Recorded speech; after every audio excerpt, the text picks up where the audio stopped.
Today's forum is really an opportunity to raise questions or issues you consider relevant to our 5-yearly inquiry into the Port's compliance with the pricing order. Before we get underway and get into the nitty-gritty of today's forum, I'd just like to introduce my fellow commissioners and staff who, like me, are really keen to hear from you today. If you could turn on your cameras and give us a wave, just welcome my fellow commissioners, Rebecca Billings. Hi all. Simon Corden. And Satish Bojani. Good morning, everyone. Our Chief Executive Officer, John Hamill, is with us this morning. Morning, everyone. Our Executive Director of Price Monitoring and Regulation, Marcus Crudden. Our Head of Strategic Communication, Michelle Bryan. Our Senior Regulatory Manager and Project Manager for Price Monitoring and Regulation, Craig Madden and Angeline Bylas, who many of you might know. And our pricing and engagement team members, including Christina Abella, who is our Zoom host today. So please direct any technology queries to her and she can help out. I think we also have a range of stakeholders that have joined us here this morning and also some attendees from the Department of Treasury and Finance, so welcome. Just turning to today's agenda, we will begin with an overview of our role and then cover the purpose and scope of this inquiry. Commissioner Billings, Rebecca, who I introduced before, is a sponsoring commissioner on this inquiry for the Commission, and she'll be facilitating presentations from key stakeholders, including the Port of Melbourne, Shipping Australia Limited, DP World Australia and Patrick. And we've asked presenters to keep their presentations brief, but there will be opportunities to provide further information if required later in the session. We will then do a run through of the Engage Victoria page for anyone who's not familiar with the online platform we use, alongside our other consultation methods, to gather some feedback on our process. We then plan to have an open discussion in a question and answer session facilitated again by Rebecca, and plan to close the meeting at 11:30 this morning. All right, if we can change slides, I'll give you a bit of an overview of what we do at the Essential Services Commission. For those who might not know much about us, we are Victoria's independent economic regulator. Our primary legislative purpose is to perform our regulatory and advisory functions and for declared essential industries, and in a manner that provides incentives for dynamic, productive and allocative efficiency, and to promote the long-term interests of Victorian consumers in relation to those sectors. To fulfil this purpose, we regulate electricity and gas in Victoria, as well as our state's water businesses and parts of the transport sector. We also administer rate capping in local government and the Victorian Energy Upgrade Scheme, which is the largest energy efficiency certificate scheme in Australia. We also have responsibilities relating to the Port of Melbourne, which brings us here today together. And in regulating the Port of Melbourne, I'll just go through the 5 roles we have. First, conducting reviews of the Port of Melbourne's compliance with the legislative pricing order every 5 years. Conducting inquiries into the Port of Melbourne's process for setting tenant rent, investigating relevant complaints submitted by port users, certifying port capacity expansion proposals, and conducting competitive neutrality inquiries into the prices set by a second international container port in Victoria if one was to be built. If we could move to the next slide, thank you. As I mentioned, we are required to undertake an inquiry into the Port of Melbourne's compliance with the pricing order every 5 years, and the inquiry we're here to discuss today will cover the period from the 1st of July 2016 to the 30th of June 2021. It will be conducted in accordance with Part 5 of the Essential Services Commission Act. The core requirement for the inquiry is to determine whether there was any non-compliance with the pricing order, and if so, whether it was significant and sustained. And as required, we will report our findings to the Assistant Treasurer. If the Assistant Treasurer considers there has been significant and sustained non-compliance, they could issue a show cause notice or may recommend re-regulation. If a show cause notice is issued, the Assistant Treasurer would then consult with the Minister for Ports and Freight before reaching a decision. In terms of the scope of our inquiry as well, the inquiry will consider a range of topics set out in the pricing order as relevant and connected to the setting of the Port's prescribed service tariffs. And to provide transparency and guidance to the Port and other interested parties, in December 2017, we published a statement of regulatory approach, and that described how we would consider some of those matters. To update you, the guidance was updated in April last year to include some clarifications, and it also foreshadows how we will assess compliance in this 5-yearly review of the Port against the pricing order. That statement of regulatory approach version 2 and can be found on our website. The scope of this inquiry will cover the Port of Melbourne's prescribed services, and just so that you're aware what those include, services for berthing vessels, shipping channels in Port of Melbourne waters, short-term storage and access to infrastructure. So what have we done so far? Well, our inquiry commenced on the 10th of June 2021, and that was reflected in our notice of inquiry. And since then, we have issued formal information requests to the Port of Melbourne under Section 56 of the Port Management Act. And the majority of information we've requested covers items referred to by the Port in its annual submissions to us, as well as records on strategic matters. It covers information relating to expenditure, demand, costing and pricing, weighted average cost of capital and engagement. We have also engaged external consultants to provide us with advice on a range of matters. So how can you contribute to the inquiry? Well, as required under our Act, when conducting an inquiry, the Commission must hold at least one public hearing, and this forum fulfills that requirement. And we may also consult with any person we consider appropriate, hold public seminars and conduct workshops, and establish working groups and task forces. So to fulfil those requirements and our commitment to good public engagement, our plan for this inquiry includes this public forum, which is to outline the purpose of our inquiry and describe how stakeholders can participate. There will be drop-in sessions for stakeholders that we'll be holding. We'll also provide an opportunity to provide written submissions. And stakeholders who've also made a public submission can also request an opportunity to directly present to commissioners on matters raised in their submission. Just a reminder that written submissions are due by the 3rd of September 2021. And if anyone needs any clarification on our process and approach, please feel free to send an email to the inquiry team at transport@esc.vic.gov.au. In terms of timelines, our consultation started on the 10th of June 2021. As I mentioned before, during July and August, we are having drop-in sessions with interested stakeholders. We plan to hold those every Tuesday and Thursday, right up until the 5th of August. We will outline details below on how to register for those sessions. And then the consultation period will end on the 3rd of September. Now, under the rules outlined for the inquiry in the pricing order, by late October, we anticipate we will provide a draft report to the Port of Melbourne for comment. And by the 31st of December, which is a legislated date, we will be providing a final report to the Assistant Treasurer. Just a few words on submissions. Like with all of our public engagements, our default position is to publish submissions that we receive.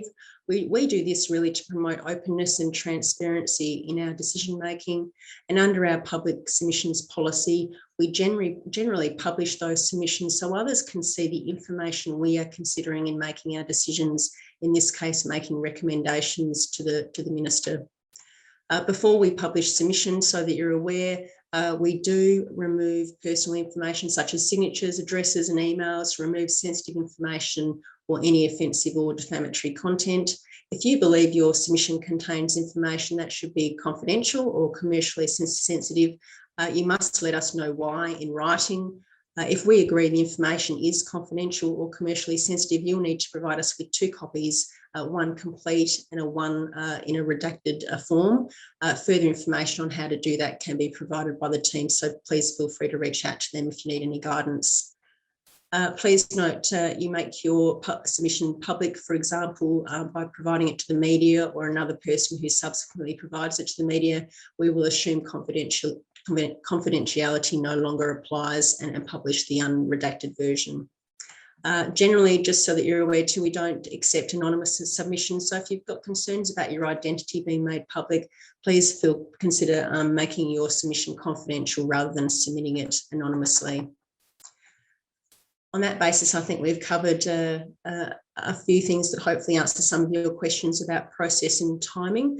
I'm now going to hand over to my fellow Commissioner, Rebecca Billings, who will be chairing the next part of the agenda this morning. So I'll hand over to you now. Thank you, Rebecca. Thanks for that, Kate. We've invited a number of organisations to present at this forum today, organisations who have a clear interest in the matters relevant to our inquiry. We'll first hear from the Port of Melbourne, and then Shipping Australia Limited, and then from two of the container terminal operators, DP World Australia and Patrick. Each speaker has been given 5 minutes to present, and there will be opportunity for them to provide further information or to answer questions from the floor at the second part of this forum. I will now hand over to Brendan Burke, who is the CEO of the Port of Melbourne. And thank you, Brendan, for participating today. Good morning and thank you. So good morning to the commissioners and everyone attending the session. I thank you for the opportunity to address the forum this morning, being the first inquiry into the Port of Melbourne's compliance with the pricing order. We do welcome this inquiry and look forward to engaging constructively with the ESC and its advisors throughout. It's clear that the framework and regulatory environment we operate in is achieving its purpose. Prices are compliant with the tariffs adjustment limit. We've been actively engaging with port users and we're investing to drive efficiencies, optimise capacity as volumes continue to grow and respond to industry changes. We also welcome the 5-year review, as it will also establish guidelines to assist with compliance demonstration in the next 5-year review period. As you will all be aware, Port of Melbourne is Australia's largest container port, and we facilitate more than 1/3 of the nation's container trade, playing a critical role as a key driver of economic activity. This financial year just finished saw a record for container volumes, with approximately 3.3 million TEU in total and around 3 million international TEU. This is a great outcome for everyone in the port and the freight supply chain. So on the 31st of October in 2016, Port of Melbourne Group was granted a 50-year lease by the Victorian State Government. As part of that process, the State Government established a statutory, regulatory and contractual framework to ensure continued investment in capacity and operational performance at the port. As manager of the port, we and our shareholders take the stewardship commitments very seriously to ensure the port's ongoing operational efficiency, capacity and amenity. We operate under a landlord port model, which means that we've got a relatively low operational cost structure, and the largest fixed costs relate to port concession deed payments to the state. So these costs are the port licence fee and the state cost contribution. The latter does fund the harbour master and vessel traffic services. So our prices are subject to the tariffs adjustment limit until at least 2032 and most likely to 2037, which means that the annual weighted average increase in tariffs can be no more than CPI during this term. Our role is to continue to invest along with industry and government to support efficiency and growth of the port and its supply chain that enables some 20,000 jobs, contributing around $6 billion to the Victorian economy. So it's been almost 5 years since the port lease transaction. And as I mentioned earlier, there's an established regulatory regime that is specific to the Port of Melbourne and unique amongst other ports. As many of you would know, there is no other port that is regulated. We consider, though, we've achieved compliance with the regulatory regime. It has been a period of transition. The interpretation of and understanding of the regime has evolved for both the Port of Melbourne and the ESC. We recognise the ESC's work during this period to articulate its interpretation of the regime. And I want to emphasise that Port of Melbourne has been committed to effectively transitioning the business from a government-owned entity to a private asset manager under the new and bespoke regulatory environment. We have continuously improved how we demonstrate compliance with the regulations and responded to the ESC's feedback each year. We've been clear to address the comments raised in the ESC's interim commentaries in order to be substantially aligned with the ESC. We have also worked with the port stakeholders and wider port and supply chain participants to assist in their awareness, knowledge and understanding of the regime. This has included the port undertaking annual engagement sessions, forums, meetings, and providing information and making it publicly available. Understandably, most port stakeholders have not been previously exposed to regulatory concepts, but I think have been comforted by the fact that the tariff pricing under TEL is limited to CPI for a considerable period of time. So in addition to the regulatory regime that is today's topic, I did mention earlier that there's a broader statutory and contractual obligations that we have to the state and that also govern our approach to managing the port. So under these overarching stewardship commitments, we have an obligation to manage, maintain, operate and develop the port to be a major seaborne trade gateway to the benefit of the state's economy. It's worthwhile just taking a moment to highlight the detail of some of these stewardship commitments. So, we must manage, operate and maintain the port in accordance with good operating practice and ensure the port is able to reasonably accommodate vessels of the size and type reasonably required to meet the trade requirements of the port.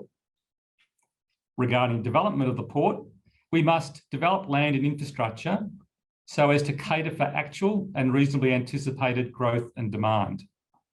Provide quality and efficiency standards reasonably expected of a comparable major port in Australia. Maintain the port's leading position among Australian ports in terms of quality, efficiency and effectiveness, and comply with good operating practice. Over the period since 2016, we have met these requirements in full, and we remain unreservedly focused on ensuring that we continue to deliver on these stewardship commitments to the benefit of the state's economy and consumers. It's also clear that we're delivering on our investment obligation. Since the commencement of the port lease, we've invested more than $370 million in infrastructure to support ongoing trade growth, operating performance, and catering for industry changes and trends. This is an ongoing commitment to improve and maintain facilities to deliver a more productive and efficient port for port users, Victorian consumers, and the state's economy. I think it's important, I'd like to share some examples of some major initiatives that have been undertaken during the review period. Firstly, we've consulted with the industry to develop and then commence delivering major capital plans under the Port Development Strategy, the Rail Access Strategy, and the Port Rail Transformation Project. We've undertaken a major project to extend the lives of the wharves with upgrades to Swanson Dock East, which is complete, and the commencement of the Swanson Dock West works. These have been more significant than what was forecast in the state's plan at the time of the port lease. And thirdly, we've completed works to enable access for larger vessels at Swanson Dock East and Swanson Dock West. The ability for 336-metre long vessels to access Swanson Dock has been a major achievement. The need to service these vessels was not anticipated at the time of the port lease, and The ability to get these larger vessels into Swanston dock was not considered possible at that time. We've also commenced delivery of improved rail infrastructure and a new open access operating framework for rail that connects the port to significant private and public investment in metropolitan rail terminals that will enable port rail shuttles to commence. The final example is really about strengthening good practice within the business by developing and implementing our integrated management system. This has included 4 ISO certifications covering asset management, environmental management, occupational health and safety, and quality management system. We are the first organisation in Australia to have concurrent certifications against all of these 4 standards. As we undertake these projects, we do recognise that there are competitive dynamics that exist in the port environment. And we expect that sometimes there will be a diversity of views, as we've seen in the competitive container stevedoring sector. Given that, we recognise that not all stakeholders will be supportive of all investments all of the time, particularly amongst such competitors. We have, and we will continue to listen to all feedback and make decisions to invest prudently and efficiently to meet our obligations. There are many other positive aspects of the first 5 years that I would like to have mentioned. However, I'm conscious of time and I'll leave it at that. So to conclude, I'll leave you with my key presentation themes. Firstly, we have complied with the pricing regulations over the last 5 years. We have operated within the reference tariff schedule with prices in accordance with the tariffs adjustment limit and undertaken extensive consultation on our programs and projects. We have made prudent and efficient investments in port infrastructure. We have continuously improved how we demonstrate compliance with the regulations and responded to the ESC's feedback each year. The process of refinement of the interpretation and application of the regulatory framework has occurred under the commitment to stable pricing established under the regulations and reflecting a strong commitment for stable pricing that we've made to port users and the ESC. We will continue to make informed decisions and investments such as those undertaken within this 5-year period, all to optimise capacity and maintain and develop the port infrastructure to the benefit of all port users, consumers, and the long-term interests of the state. So once again, I'd like to thank the ESC for the opportunity to address the forum today. We welcome the inquiry and look forward to engaging constructively with the ESC and its advisors throughout the review. Thank you. Thanks, Brendan. It's incredibly valuable for us and the rest of the stakeholders to hear directly from you today. And it's very pleasing to see the Port of Melbourne commitment to working constructively throughout this inquiry. I will now hand over to Melwin Norriha, the CEO of Shipping Australia Limited. Thanks, Melwin. Thanks a lot, Rebecca, and thanks to the ESC for providing Shipping Australia the opportunity.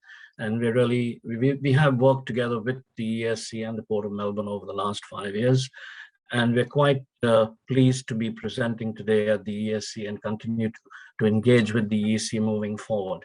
I think the flavor of my presentation today, and I'm mindful of the time, is basically just to talk over and then given that it's an inquiry into the compliance and the governance framework, so I'll be focusing more on the governance framework and some of the concerns our members have passed on to us, and some of them you'll probably see it in our submission. Now, generally, from a Shipping Australia point of view, it is quite pleasing to see the current framework in terms of the pricing order that the ESC has put in place since 2016, because it has actually provided some restraint on price increases for some of the prescribed services since the port was privatized.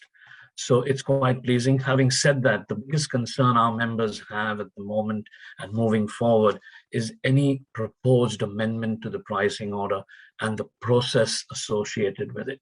And I think our members have told me loud and clear that in any process moving forward, they would like to be consulted and input early in the piece, and meaning preferably some form of a mechanism where the ESC can put in place where input is just not taken on board, but also addressed appropriately. The second aspect in terms, and it more relates to the tariff adjustment limits, is that's something, and we have been following your commentary over the 5 years, and it's more the choice of regulatory period. And that's something, you know, shipping lines enter into contracts that are not yearly, but long-term contracts. And I think one of the issues is the unpredicted changes in the charges or the pricing, the prescribed service tariffs, because it has an impact on the stability and the predictability of some of those services. So they're quite concerned in that area. And if some form of longer regulatory period could be put in place, that will be really beneficial to our members. The second last, there are quite a few I have, sorry, is the issue of investment upgrades. And this is something that we raised from Shipping Australia way back at the time of privatization. And I think we've put it in a number of submissions that the investment upgrades in terms of larger vessels should have been factored in as part of the port privatization process. And I think we have discussed this, just not with Port of Melbourne, but also with the ESC in past submissions. Another aspect, which is more a nitty-gritty issue, is in terms of the channel fee charges. One of our RoRo members has been seeking a change to the definition in the way and basically the implementation of the channel fee. I think it basically refers to pure car carriers. And one of the areas they have concern is that today there are no pure car carriers, but they're more pure car and truck carriers. And they would like to see that rebate provided to roll on, roll off, because they're basically all roll on, roll off vessels. So if some attention or consideration could be given to that area in terms of the way that it is defined. Also, the surcharge in terms of the channel surcharge is applied on the basis of the summer draft. And some of the berth boxes, especially at Webb Dock West, are not capable of accommodating a 12.1 meter draft to which the surcharge applies. So vessels basically come in at less than the summer draft, but they're actually charged that. And the last 2 points that I have here in relation to is basically, and I know it'll occur post 2032, but it's the deferred depreciation aspect and the calculation and the timing and the methodology that will be used to recover that deferred depreciation. Our members are concerned to know and be involved in that aspect of things. Last but not the least is an issue of port performance and port performance standards. Our members really want to see port performance standards put into place, whether it be through the pricing order or through some mechanism of the ESC, then linked to pricing. Because I think it is, and we've seen the World Bank report put out recently, where some of our ports haven't really performed too well. So performance standards would be something we'd be looking at putting or having, just not for Port of Melbourne, but we're promoting it for other ports as well. And that's about it from me. Thanks, Melwin. Some very pertinent issues that have been raised by your members, and we really appreciate your contribution today. I will now ask Peter Konomos, the Chief Financial Officer from DP World Australia, to present. Actually, it's Andrew Adam. Oh, Andrew, lovely to see you. Peter can speak if he chooses, but I think I've been given the nominated job to do that today. So thanks very much to the Commission in allowing DP World to make some preliminary comments in relation to the pricing order review, and I appreciate the ability for DP World to participate in this forum today. I'll get into it given the time frame, but what I wanted to do to start with is just remind everyone about DP World and what we do globally. We're a significant logistics organisation that operates in 32 countries around the world. We operate over 70 marine terminals in 8 continents. And 6 of those are actually automated terminals. So we're very familiar with automation. We run them. and we know their capability and capacity to perform. In Australia, DP World operations, we operate in Melbourne, Sydney, Brisbane, and also Fremantle.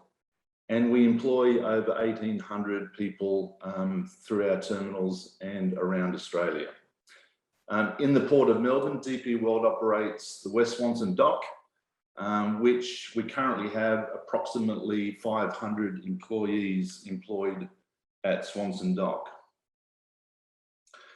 In relation to the process, DP World intends to play an active role in the ESC process. We have historically been inactive in other ESC processes. However, our recent experience with the Port of Melbourne Web Dock extension proposal, which removes a knuckle and extends the quay line at Victorian International Container Terminal by 70 metres, will create disproportionate and lopsided excess capacity at the port. We believe this is a flawed decision and highlights for us the need for stronger and better regulatory oversight. It's important to re-emphasise that the role of the pricing order is to ensure that investment in the port happens on the right assets, at the right time, and at the right price to serve the need of the overall port. It is also meant to ensure transparency so we can have confidence around our own cost of capital investments. And this business is heavily capitalised in terms of the cost of capital. We will make submissions in this pricing order that identify some key areas where the Port of Melbourne has consistently failed to comply with the pricing order over the last 5 years, as well as make suggestions for how better and more effective oversight can occur. From our perspective, the risks of allowing the Port of Melbourne to continue to fail to comply with the pricing order are becoming critical to Victorian port users and the wider economy. First of all, if the web dock extension proceeds, it will have a serious and long-term negative impact on stevedoring and stevedoring jobs. This is not just a consequence of inefficient cost of the project, which is around about 70 million, but the exponential impact that the port's decision will have on competition, but what I regard as picking a winner and investing to favour one stevedore over others. Second, if the Port of Melbourne is allowed to make inefficient investments and therefore to receive excessive returns over the next 5 to 10 years, port costs in Melbourne will quickly outstrip other privatised container ports in Australia. The risk to all of us of not acting quickly to constrain Port of Melbourne simply can't wait. Constantly, on a weekly basis, my board is asking me for updates on what we claim is the port's discriminatory investment plans. Our competitor commenced legal action against the port last week in relation to these issues, so their board and shareholders obviously are also concerned.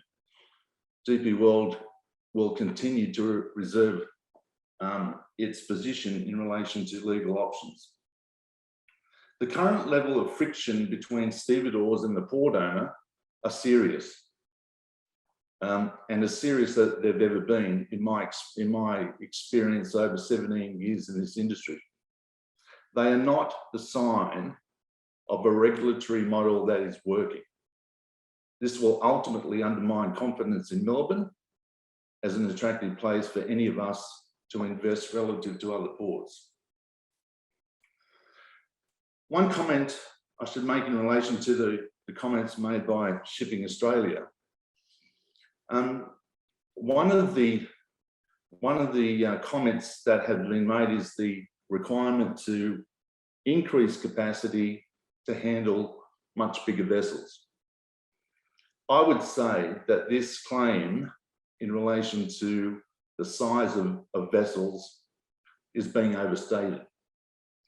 Last year, only 6 of 242 vessels were not able to navigate the river restrictions, including the Westgate Bridge. This is just 2.5%. Over 80% of the world's container terminals can berth at West Swanson dock. In all my time in the industry, the shipping lines have always sought to increase capacity. And why wouldn't they? It costs them nothing and it offers them little optionality. So I would just caution the hype around the big vessel argument that is driving capital investments like the Webb Dock extension.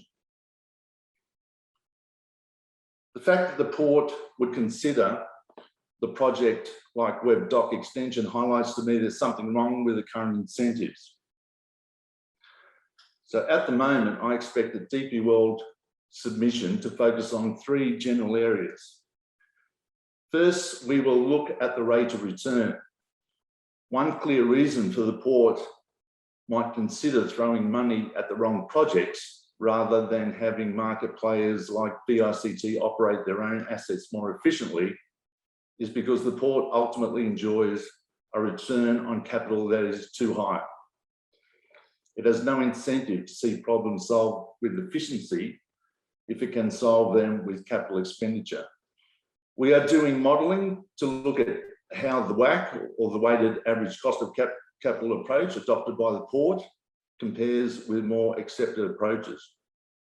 Second, we intend to look at the approach that the port has been taking in the so-called banking of depreciation. The ESC has said that it is particularly concerned about the approach the port has adopted to depreciation, and we agree with them. Thirdly, we have very strong concerns about the capital planning framework, which is clearly not working. Most critically, our experience in recent years is that the port does not deal with us and other stakeholders in a transparent way around capital planning. The Webb Dock extension provides a useful example. In its port development strategy last year, and through the tariff rebalancing process in December, January, and February, the port insisted that the Webb Dock extension was needed to satisfy port-wide container growth and vessel fleet growth. We engaged with the port in good faith, and around those issues, we provided them with our own independent modelling of port capacity and demonstrated that neither container demand nor vessel fleet sizes justified Port of Melbourne investing in additional capacity at the port. We spent a substantial amount of time in meetings in January and March on port capacity. To our surprise, in mid-April, only weeks before they proposed to proceed, the port came clean and admitted that port growth did not justify the extra key line. Instead, Port of Melbourne conceded the project was only intended to provide a competitive benefit to VICT and was the result of a private side deal that appears to have been struck between them. It's remarkable that the port considers it is free to undertake private side deals related to substantial port capital investment, and that now admits are singled out to one stevedore over the others. This discriminatory investment will have a substantial impact on the value of our lease, our own investments, and our ability to compete in future years. Our submission will explore these issues and the challenges we have faced with the port's approach to consultation.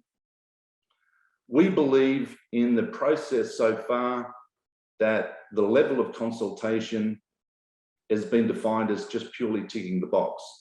There's been no concessions made to the feedback we've provided to the port. The only concession that's been made is actually a shifting from port capacity across to VICT capacity. So our belief in the consultation phase is a tick the box exercise by the Port of Melbourne, and has been no quality engagement to sort through some of the issues. We believe there's surplus capacity at VICT at the moment. If there's optimal or better utilisation of the port by port key berth by that operator. We will press for a better model where capital planning is subject to regulatory process that ensures capital is invested efficiently for the benefit of all port stakeholders. My final comments: overall, we welcome this process and we are very, very keen to be involved. The current attitude and direction of the port's management and ownership is deeply concerning to DP World, and we sense that of other stakeholders as well.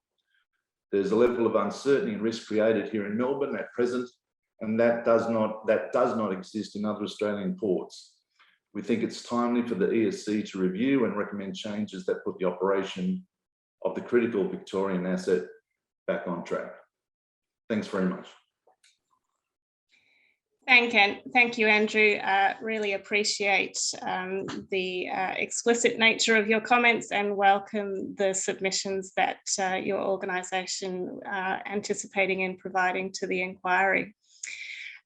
We will now hear from Michael Jovicek from the CEO of Patrick. Thank you, Michael. Okay, thank you. Can you hear me? Yes. All right, well, first of all, thanks for giving me the opportunity to present today, and indeed, good morning to everyone.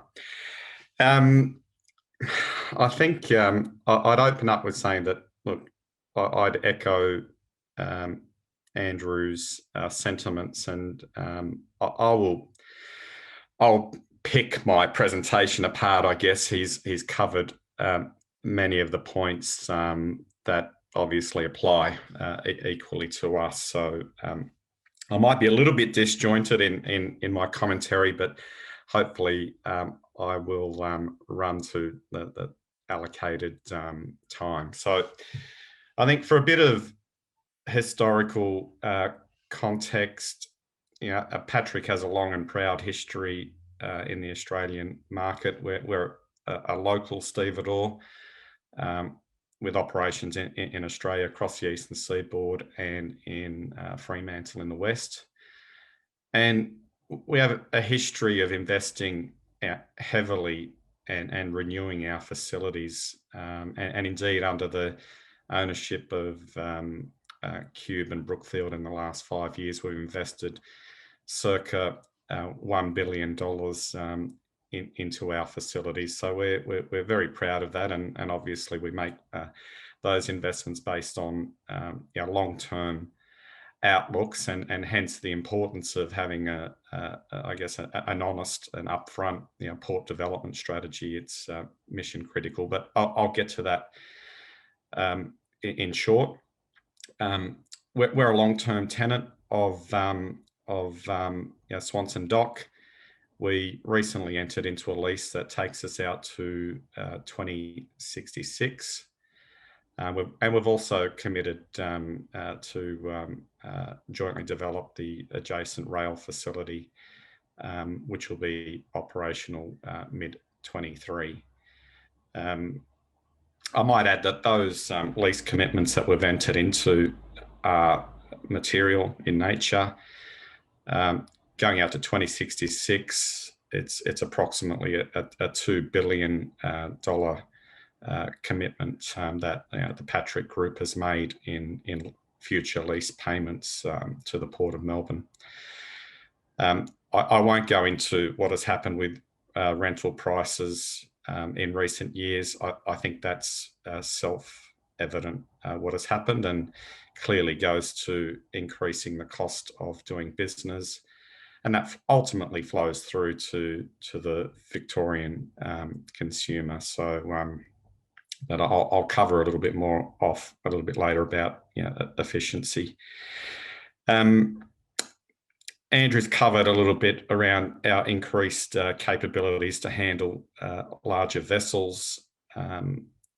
We continue to work closely with the harbour master and believe that we can get approval to handle the next generation vessel, 337 by 48 metre beam. You're talking circa 12,000 TEU capacity.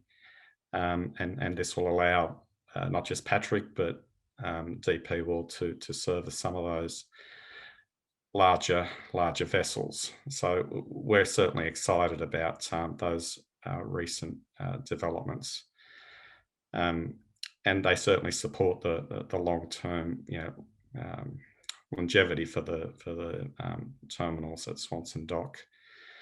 I think while we're on the big ship topic, look, I think Andrew's covered it to a certain extent. I mean, the only thing I'd add to what Andrew has said is that, the so-called demand for these larger vessels seems to be somewhat overinflated, and I'll say in recent months we've seen, and you'll see shortly, the introduction of new services with smaller vessels as well, servicing the Northeast Asia market. So there's a misperception in the market that these small vessels aren't being built anymore. There are none of them. Well, that's simply not true. A big proportion of vessels that are being constructed today are capable of servicing the Australian market for many years to come. In terms of the current market landscape and going to efficiency of investments, our view is, and it's not just our view, it's the view of some leading port consultants globally, and also our competitor in DP World. There's approximately 30% excess capacity in the Melbourne market already. That capacity is sufficient to meet the demands of the port for at least 10 years and much longer, with some fairly minor investment, not minor investment, but some investment from the terminal operators. Excess capacity and underutilization of infrastructure is very costly for the supply chain. So proposals to introduce even more capacity, more surplus capacity, I should say, is a matter that we should all be paying very close attention to, because ultimately that has to be paid for. And I might add that we have the ability as operators to increase capacity further through our own investment, and I might, by way of example, we can easily increase our capacity to well in excess of 1.5 million TEU through investment in our operations. And without talking to Andrew's operation, I'm sure he'd echo that sentiment. And look, I'd go one step further and say that the Victul at Webb Dock can easily increase its capacity by approximately 400,000 TEU by simply investing in an additional quay crane and 3 additional ASC modules, and bringing their level of productivity up to the levels that we have at Patrick and DP World. And that capacity can be unlocked with no investment from the Port of Melbourne.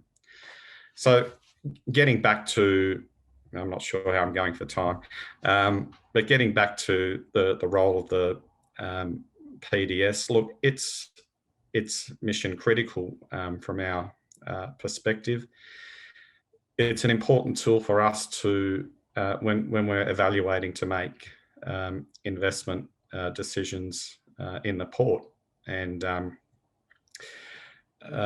lot of tenants, not just Patrick, have and will continue to make significant investment decisions in reliance on the PDS that was published by Port of Melbourne last year, including the timing of when those further port developments will occur. Our view is that, as Patrick, is that the Port of Melbourne is accelerating its published port development plans for Webb Dock. Our view is that this is a rushed investment without proper assessment, it is unnecessary and will have significant negative ramifications for investments made at Swanson Dock in particular, port users and consumers more generally.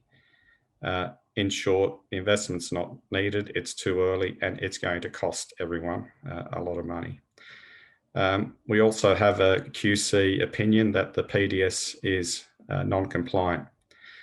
The Victorian Government is in receipt of this QC's opinion that the PDS does not comply with the government's own privatisation requirements.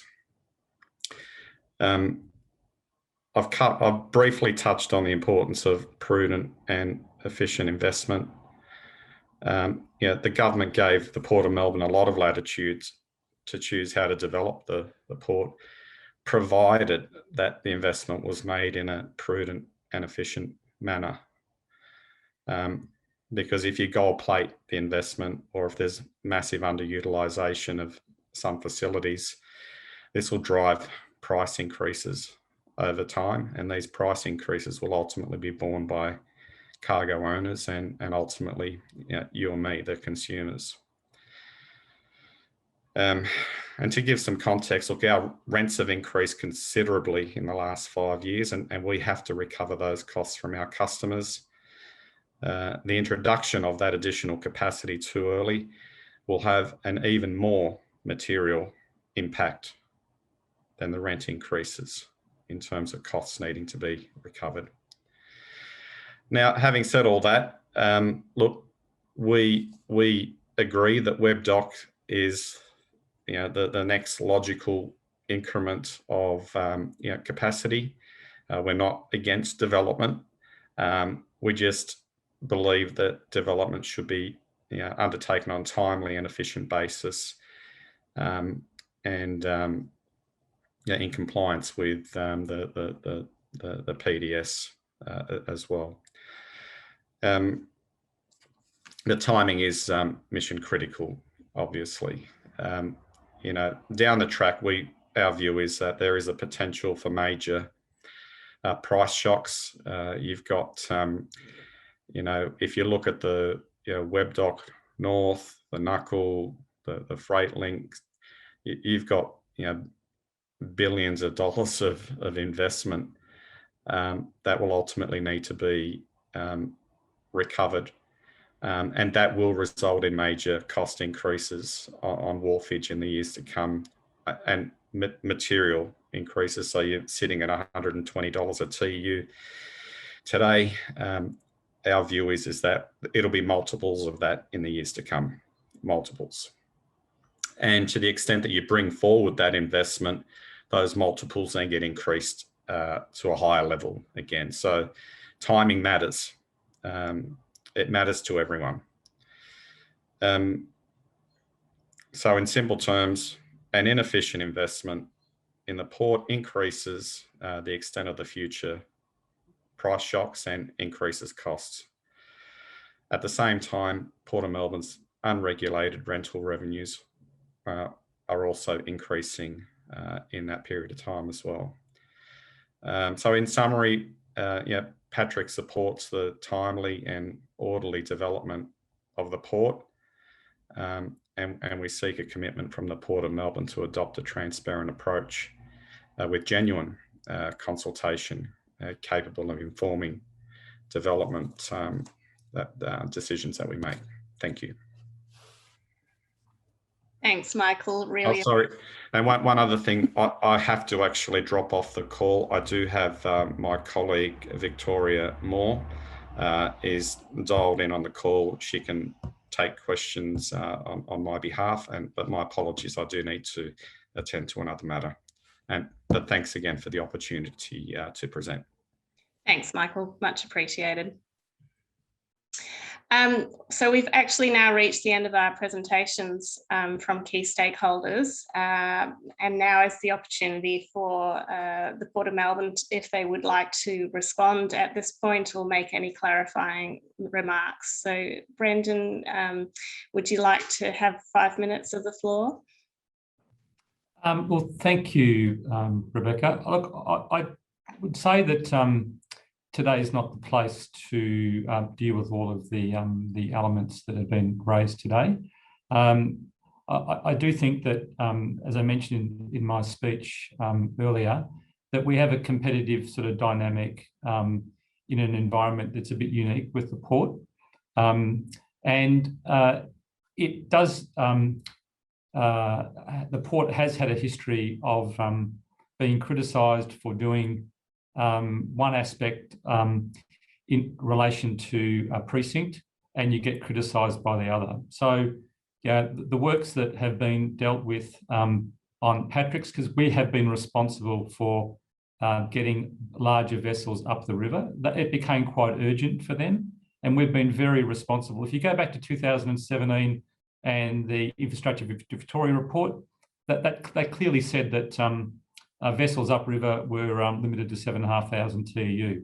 It's only because of the works that we have done and prioritised in undertaking quite significant expenditure on simulations and in developing, sophisticated modelling, and then also undertaking infrastructure works around dredging and bollards that's actually enabled those vessels to get up the river today. Now, we were criticised for that by the third stevedore down at Webdock, and so it's an unfortunate situation where the competitive dynamic means that it's unlikely when you're doing works at precincts that you're going to get endorsement or support across all three stevedores. That's just the nature of the environment that is Melbourne.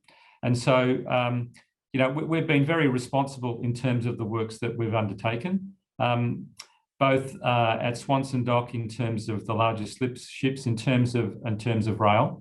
And so I think I'll leave it there. The only thing that I would probably also add is, there's probably 2 points.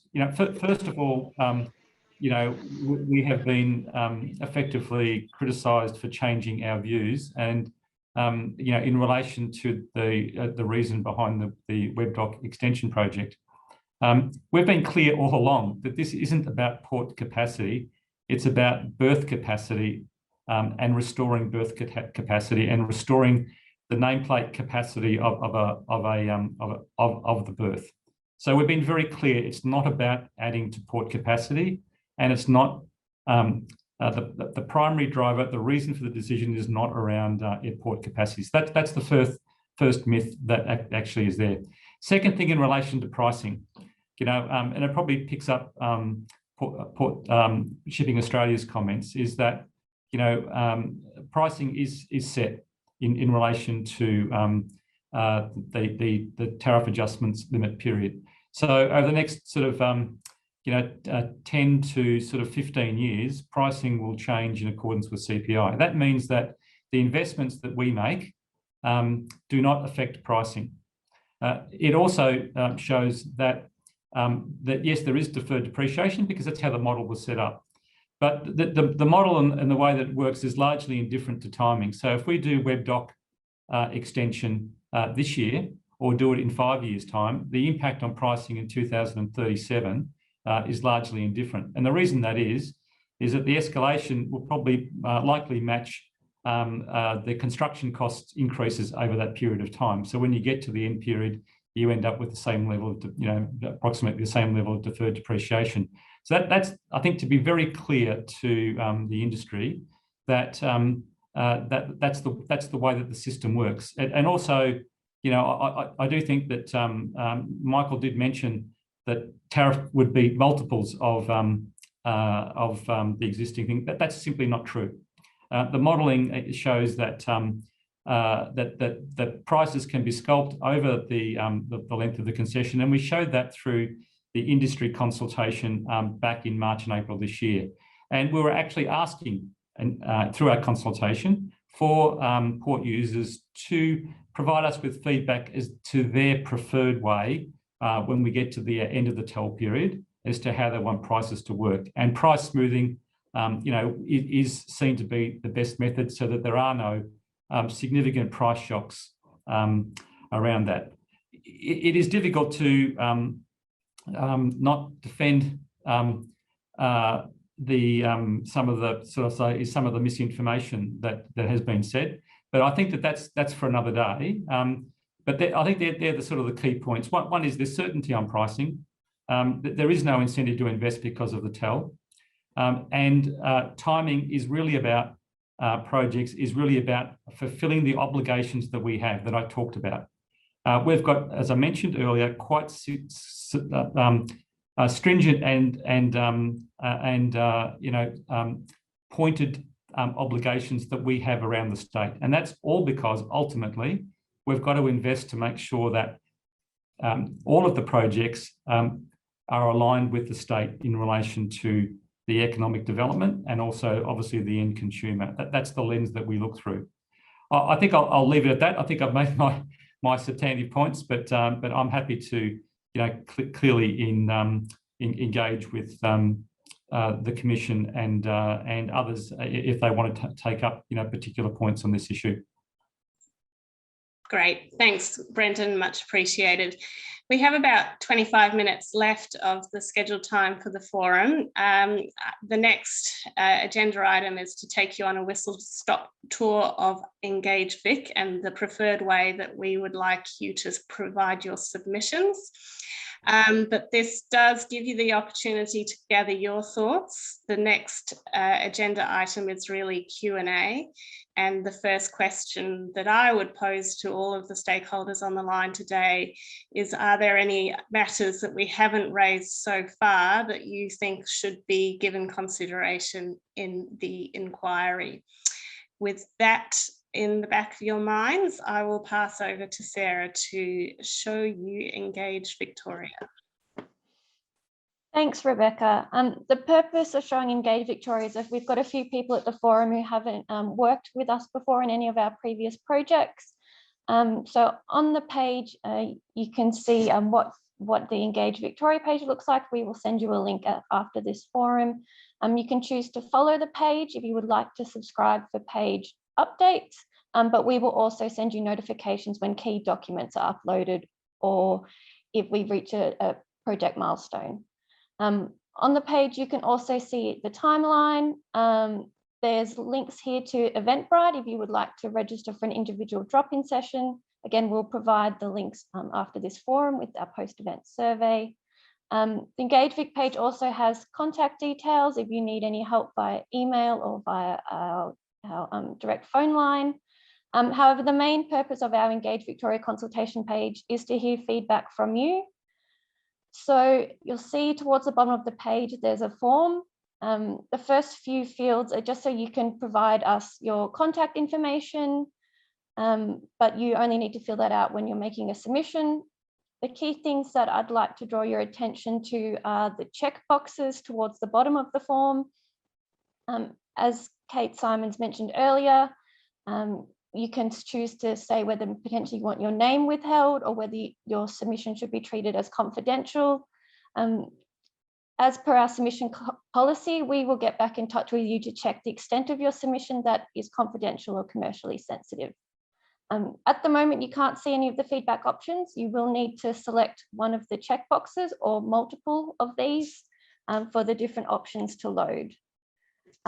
I'll just note that you can make multiple submissions. For example, you might wish to answer our consultation questions one day and then at a later date upload a submission document. So you can do that over a few different instances. When you were working through our consultation questions, there are some yes/no radio buttons. So some of these will expand to create comment boxes when you select an option. Finally, at the bottom of the page, if you come up with questions that you aren't able to ask today, you can submit them here or via email. And then just to reiterate, if you do need any help using Engage Vic website or any questions or clarifications you have, you can contact us at transport@esc.vic.gov.au. This was the email address that sent you the link for this forum, and it's monitored by the whole port team so we can get back to you quickly. If you are having any technical difficulties uploading your submission and you're worried about the deadline, you can also send that file to that email address. Thanks. I'll hand back to Rebecca now. Thanks, Sarah. Much appreciated. So it really is open to the floor now. And as I said, my first question is, are there any matters not raised so far today that you consider we should give consideration to in our inquiry? It would be fantastic if there were any responses from the floor.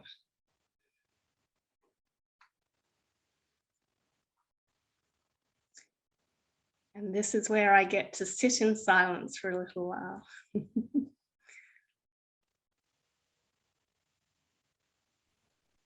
I do note that there is a representative from VICT on the call today. I'm wondering if there is anyone who would like to respond or make comment from your perspective.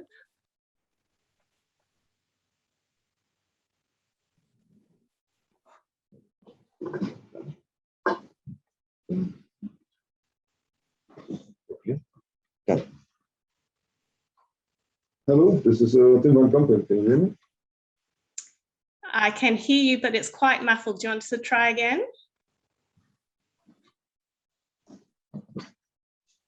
Hold on, please, 5 seconds. Sure.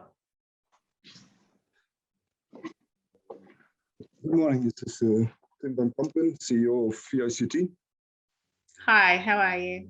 Yes, I'm good, fine, thank you. Not so many questions for us today, but I just wanted to say that, well, I think Mr. Burke has made his point on how it works in the port, several parties.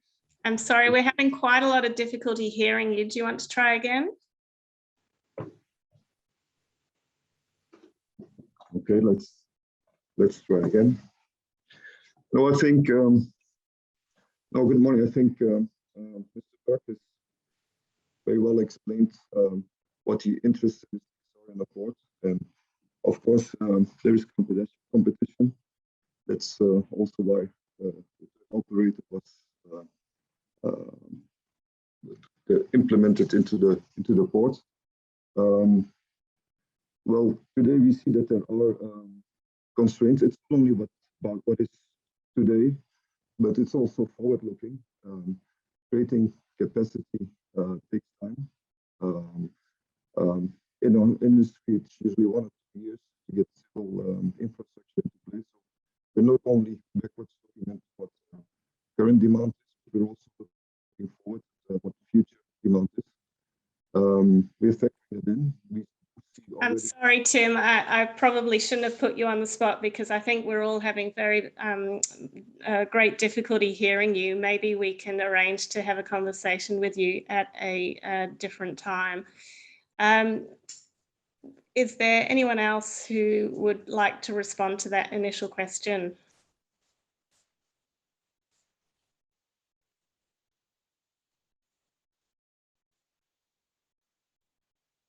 Sorry, Rebecca, it's Melwin from Shipping Australia. I'm not sure whether I'm allowed to ask a question or put some views at this stage, or it's open for everyone, is it? Of course.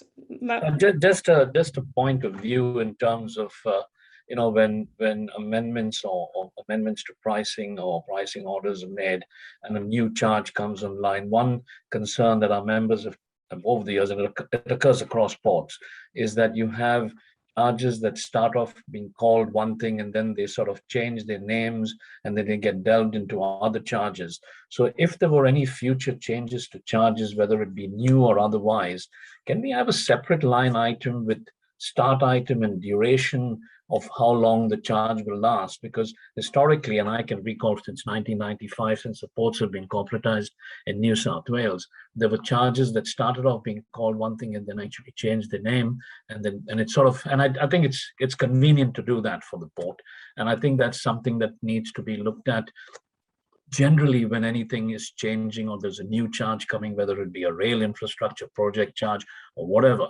I think there's got to be a time frame and there's got to be something, because it just then gets delved into something and then all of us people move on and then we're sort of almost playing catch up with what was that charge called. And so that's something to keep in mind. And the other point that I probably missed out in mentioning is that the concept or the principle behind paying first and then doing, I think, or then developing, I think it's important that development is done.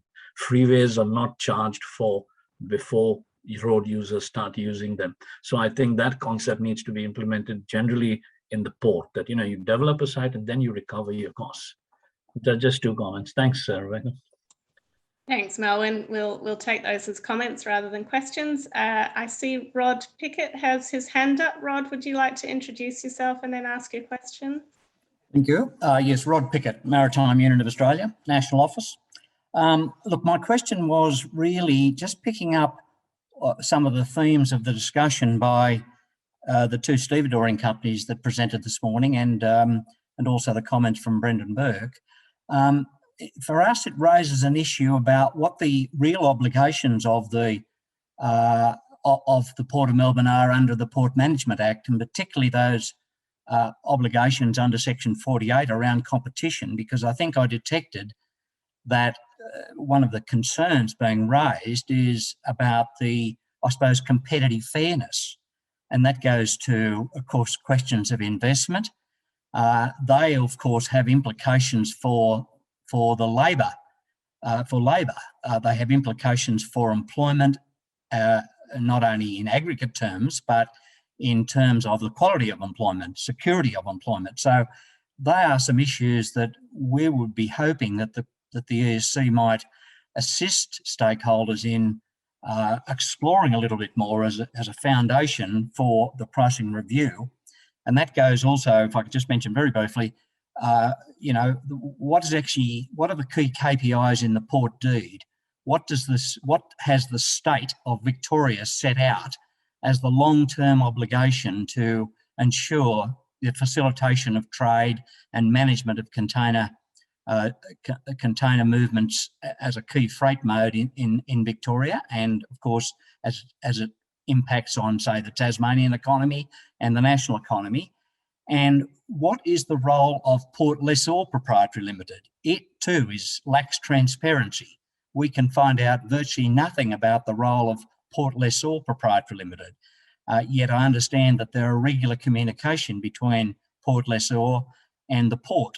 So they are some sort of questions and fundamentals I think would be very helpful for stakeholders, particularly like us, as a labour organisation in this pricing review process. Thanks, Rod. Certainly hear your concerns. I think some of those may be outside the scope of the inquiry with regards to the legislative scope that we have to comply with, which is assessing Port of Melbourne's compliance with the pricing order. But we'll certainly take your comments on board to the extent that we can. Thank you. Anyone else? I can't see any hands. So I might make last calls before handing over to Kate.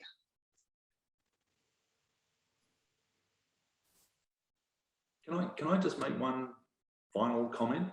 Is that okay, Rebecca? Sure. There have been comments made that we, as stevedores in the Swanson, are disgruntled in relation to how the port allocates its capital on the basis that we don't like competition. That's not the case with this issue. We operate in many ports all over the world, and we compete with other stevedores all over the world. We're not afraid of competing for customers in the Port of Melbourne. But there are infrastructure issues in the Port of Melbourne between Webb Dock and Swanson. And what we're saying is that just needs to be taken into consideration when decisions are made with respect to one stevedore about capacity. We've heard already Brendan talk about it's not about port capacity. It does not make any sense whatsoever to continue to build capacity when the port currently is around about between 50 and 60% utilised. It's about the utilisation of existing capacity. It's about the utilisation of the investment that we've made and making sure that, as the Infrastructure Victoria report said about port capacity, be very careful about how you allocate capital at the web dock area, because it has an impact on the Swanson dock. That's the point being made. This is not about a bleating stevedore concerned about competition. That is not the case. Thanks, Andrew. I'll take that as a comment at this stage. Last calls before I hand over to Kate.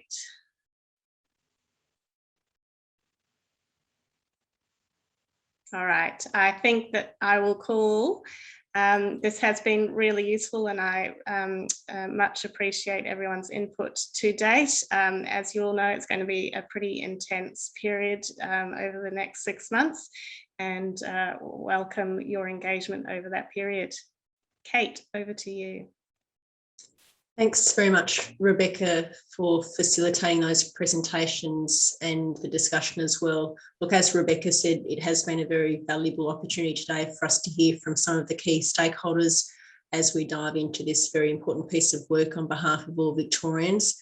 Certainly appreciate the candour and engagement from the presenters and attendees this morning, and look forward to hearing from you through the consultation process that we're now embarking on. So, just in terms of next steps, a write-up of today's event and the recording itself will be posted online in the next few days. But in the meanwhile, we are very keen to hear more from you. So you can still register for that one-on-one information session with Commission staff that Sarah took you through before. Those are running on Tuesdays and Thursdays until the 5th of August 2021. And as Sarah outlined in her presentation, you can book those via the link on our Engage Victoria page. After today, we will send you an email with a post-event survey and a link to that consultation page on Engage Victoria. So hopefully that makes it easy for you to navigate. We are always keen to hear about how we can improve. So if you wouldn't mind taking a few minutes to complete the survey, it'd be great to hear from you about that as well. As I mentioned earlier, we are required under the Port Management Act to provide a confidential final report to the Assistant Treasurer by the 31st of December 2021. So we'll be working towards that timeframe. And as Rebecca said, it will be a robust and busy time moving forward. So if you do have any questions during that period and you want to reach out, please reach out to the team either by email, transport@esc.vic.gov.au, or by phone, and all the details are on our website as well. I can see that Christie's put our link to the Engage Victoria page in the chat too, if you want an early start on that process as well. So on that note, unless there's any other hands up or anything else to raise, I think, team, we've probably come to the end of our forum this morning and with Rebecca. So on that note, thanks again, everyone, for being here today, for making the time to be part of the discussion and the forum this morning. Continue to stay well, take care, and we look forward to hearing from you. Thanks, everyone.